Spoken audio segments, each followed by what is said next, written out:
जय गुरुदेव। बात बहुत पुरानी है।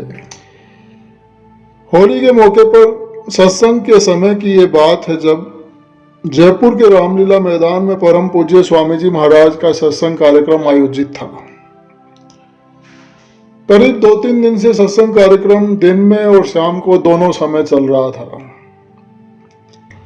तो अंतिम दिन के शाम का सत्संग होना था, तो बाहर से आए लोगों ने परम पूज्य स्वामी जी महाराज को घेर लिया और उनमें चरण स्पर्श करने की ऐसी होड़ लग गई कि पूछो ही मत। तो परम पूज्य स्वामी जी महाराज रामलीला मैदान के सामने बने रामनिवास बाग में जा पधारे। शाम के करीब 5 बजे का यह समय रहा होगा। तो जब लोगों ने बहुत ही तंग कर दिया, चरण स्पर्श करने का ऐसी होड़ लगा ली, तो परम पूज्य स्वामी जी महाराज को पता नहीं क्या सूझा कि वहां के एक पेड़, शायद आम का पेड़ रहा होगा, उस पर अचानक चढ़ गए और एक डाल पर जा बैठे और पैर लटकाकर बैठ गए, लेकिन आम आदमी की पहुंच से दूर। तो तब तक वहां टहलने आए बहुत से आदमी और औरतों की वहां भीड़ लगने लगी।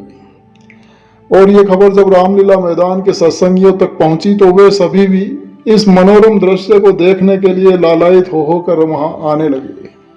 तो सब लोग बार बार फिर स्वामी जी महाराज से प्रार्थना करने लगे कि अब तो नीचे आ जाइए स्वामी जी, कोई आपको तंग नहीं करेगा, सत्संग का समय आ रहा है, अब तो नीचे आ जाइए। लेकिन स्वामी जी महाराज तो कुछ बोल ही नहीं रहे थे। फिर अंत में बिना कुछ बोले ही सत्संग के टाइम पर परम पूज्य स्वामी जी महाराज पेड़ से नीचे उतरे और जाकर फिर सत्संग किए और बोले कि स्थावर योनि में जो जीव सजा भोग रहे हैं, वे ठंड, गर्मी, बरसात में एक स्थान पर खड़े रहते हैं और फल फूल देते हैं। उनको भी सुअवसर मिला है इन सभी प्रकार की योनियों से छुटकारा पाने का। परंतु जब भी कोई संत किसी वृक्ष के फल खाते हैं या उसकी छांव में बैठ लेते हैं या स्पर्श कर देते हैं, तो फिर वह सीधे सीधे मनुष्य योनि का भागी हो जाता है। ऐसा लगा जैसे कि उसी जीव का कल्याण करने के लिए ही स्वामी जी महाराज उस पेड़ पर सवार हुए थे। महात्माओं की मौज और दया भी अजीब होती है, जिसे जब चाहे मनुष्य योनि दिला दें। यह उनके शरीर का प्रताप है, जो स्वाभाविक रूप से प्रकृति के नियमानुसार होता है, न कि किसी विशेष दयावश।